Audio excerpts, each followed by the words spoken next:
오늘의 양식 이 시간은 열왕기상 19장 1절부터 8절 말씀을 통해서 우울증의 원인 무엇일까요? 라는 제목으로 말씀을 전하겠습니다. 우울증의 원인은 영적인 것일까요? 육체적인 것일까요? 그리스도인들은 대개 우울증을 영적인 것으로 생각합니다. 즉 자기가 믿음 생활을 제대로 하지 않았기 때문에, 죄를 지었기 때문에 하나님의 징계를 받는 것으로 생각한다는 것입니다. 그러나 우울증의 원인은 영적인 것임과 동시에 육체적인 것임을 알아야 합니다. 육신적이라는 말이 아님을 유의해야 합니다. 대개 사람들은 위나 간이 탈이 나면 병원에 가서 치료받는 것을 당연하게 생각하지만 우울증에 대해서는 병원에 가서 치료받는 것을 대단히 기피하고 싫어하는 것을 보게 됩니다. 거의 대부분의 사람들은 이것이 얼마나 무서운 병인지 잘 모르고 있습니다. 위가 안 좋아서 소화가 안 되고 속이 쓰립니다. 그러면 병원에 가면 위염이라고 합니다. 그것을 방치하면 위궤양이 됩니다. 또 그것을 방치하면 위암이 됩니다. 그 무서운 암이 그렇게 순서적으로 되어가는 것입니다.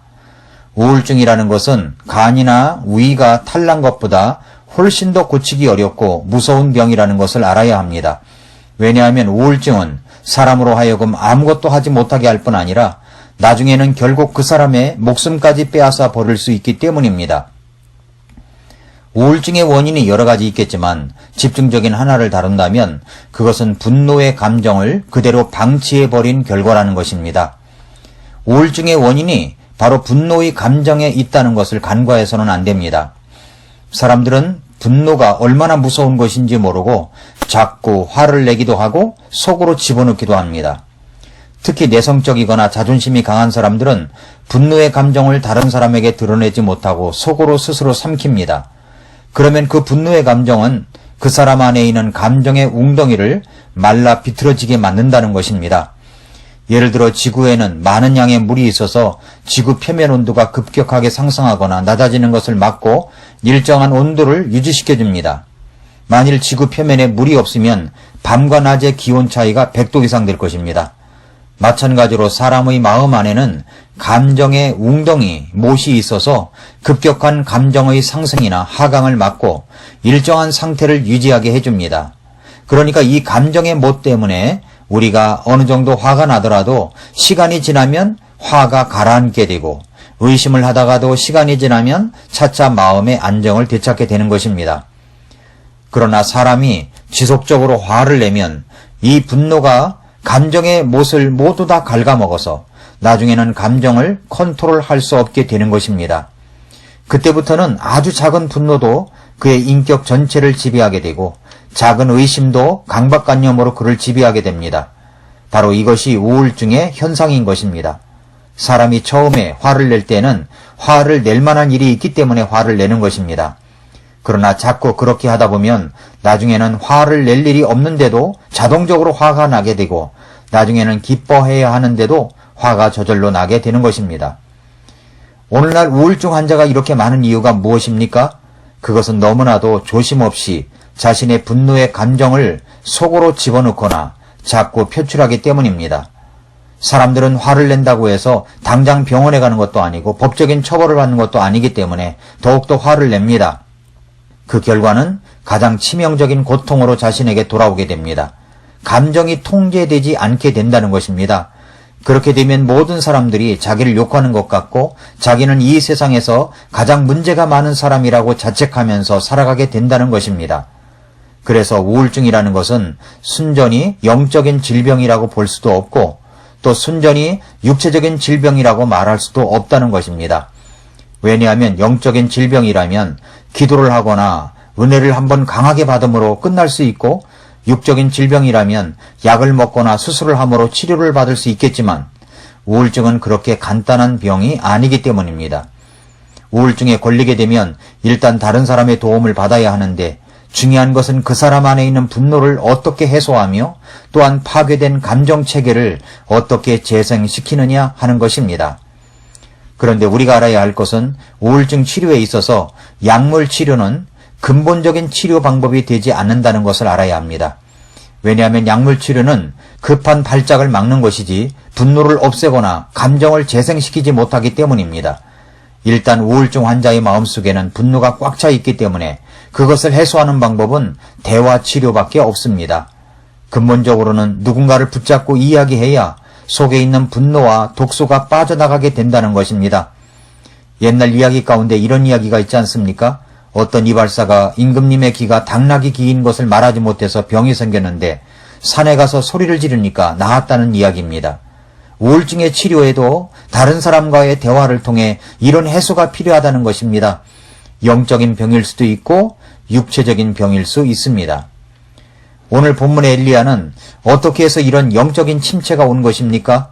그가 했던 이 말 충격적이지 않습니까? 열왕기상 19장 4절에서 그러나 그가 스스로 하룻길을 가서 광야로 들어가 로뎀나무에 이르러 그 밑에 앉아 스스로 죽기를 구하여 이르되 오 주여 족하오니 이제 내 생명을 취하시옵소서 나는 내 조상들보다 낫지 아니하나이다 하고 라고 했습니다.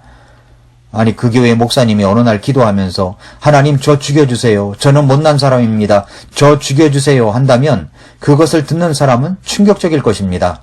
엘리야가 그런 것입니다. 영적 침체는 누구나 찾아올 수 있습니다.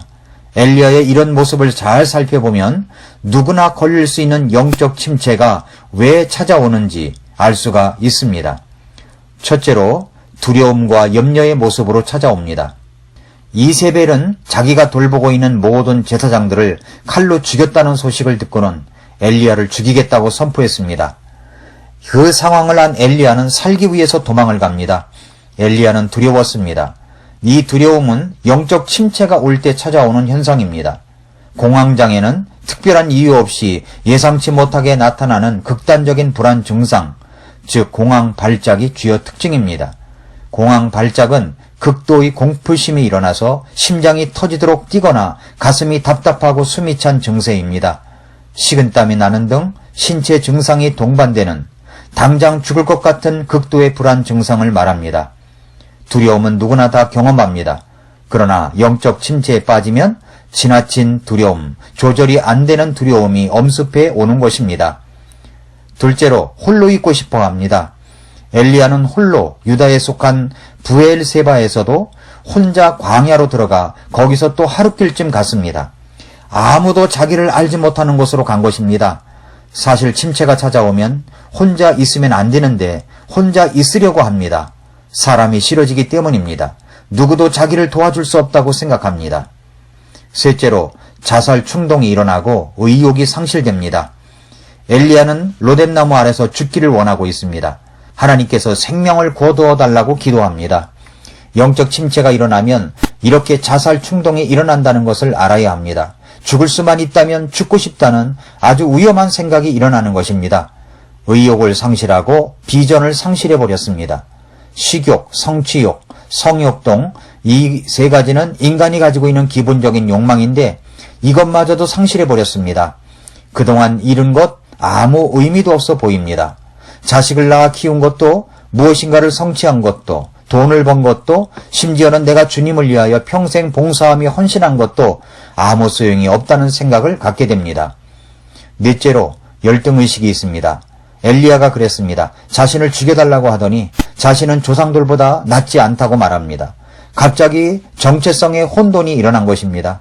영적으로 침체될 때 이렇게 정체성의 혼란이 일어나게 됩니다. 하나님을 향한 믿음, 사람들을 향한 믿음을 상실해버렸습니다.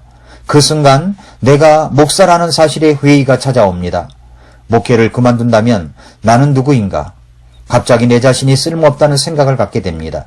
그래서 그만둘 생각을 하게 됩니다. 아무런 가치가 없다고 생각합니다. 그러한 열등의식은 무력감과 함께 찾아옵니다. 그 무력감으로 인해 자신감을 잃게 됩니다. 사람은 자부심과 자신감이 있어야 인생을 건강하게 살아갈 수 있습니다. 건강한 자아상이 아주 중요한 것입니다. 그런데 갑자기 자부심이 사라지고 자존감이 낮아지면 자신감을 잃어버립니다. 정말 그런 상태에 있는 사람이 얼마나 힘들었을지 상상하기조차 어렵습니다. 우울학의 심리학이라는 책에서 우울의 증상에 대해서 이렇게 말했습니다. 불안함, 대인관계 두절, 울음, 화, 체중 감소 또는 증가, 집중력 저하, 심한 감정의 기복, 두려움과 불안, 타인의 비판이나 비난에 대한 민감한 반응, 죄책감, 절망감, 갑작스럽게 터지는 눈물, 부족하고 쓸모없다는 느낌, 수면 패턴의 변화, 식욕 감소 또는 폭식, 예전에 즐겨했던 일들에 대한 흥미를 잃어버리는 경우도 많다. 만약 당신이 이렇게 삶의 방식이 바뀌는 것을 경험하고 있다면 우울증이 아닌가 의심해 볼 필요가 있다라고 했습니다. 예상치 못했던 상실, 실패, 질병, 그리고 좌절감이 찾아올 때 우리는 영적 침체, 우울증이 나타날 수가 있습니다. 그러나 여러분, 이것을 아시기 바랍니다. 중요한 것은 이런 경험이 여러분 혼자만이 겪고 있는 고통이 아니라는 것입니다. 수많은 사람들이 겪고 있었던 문제이며 심지어 하나님의 사람들조차도 이런 고통 때문에 몸부림칠 때도 있었다는 것을 알아야 됩니다. 그런 사람 가운데 한 사람이 바로 엘리야입니다. 예수님조차도 겟세마네 동산에서 십자가를 앞에 놓고 기도하실 때 이렇게까지 말씀하셨습니다. 마태복음 26장 38절에서 내 혼이 심히 슬퍼 죽을 지경이니 너희는 여기 머물러 나와 함께 깨어 있으라 라고 하셨습니다. 예수님께서도 심히 슬퍼 죽을 지경까지 경험하셨던 분이십니다. 그래서 히브리서 4장 15절에서는 우리에게 계신 대제사장은 우리의 연약함의 감정을 몸소 느끼지 못하시는 분이 아니요 모든 점에서 우리와 똑같이 시험을 받으셨으되 죄는 없으신 분이시니라 라고 했습니다. 예수님은 우리와 똑같이 시험을 받으셨던 분이십니다. 다만 그분은 죄가 없는 분이십니다. 그래서 우리의 연약함의 감정, 그것이 영적 침체 또한 우울증이라면 그러한 연약함의 감정을 몸소 느끼지 못하시는 분이 아니십니다. 그래서 히브리서 4장 16절 말씀처럼 그러므로 우리가 긍휼을 얻고 필요한 때에 도우시는 은혜를 얻기 위해 은혜의 왕자로 담대히 갈 것이니라고 하였는데 우리가 긍휼을 얻고 필요한 때에 나의 영적 침체를 벗어나는 도움을 얻기 위해서 하나님의 긍휼을 얻고 필요한 것을 도우시는 은혜를 얻기 위하여 우리는 은혜의 왕좌 앞으로 담대히 나가야 하는 것입니다.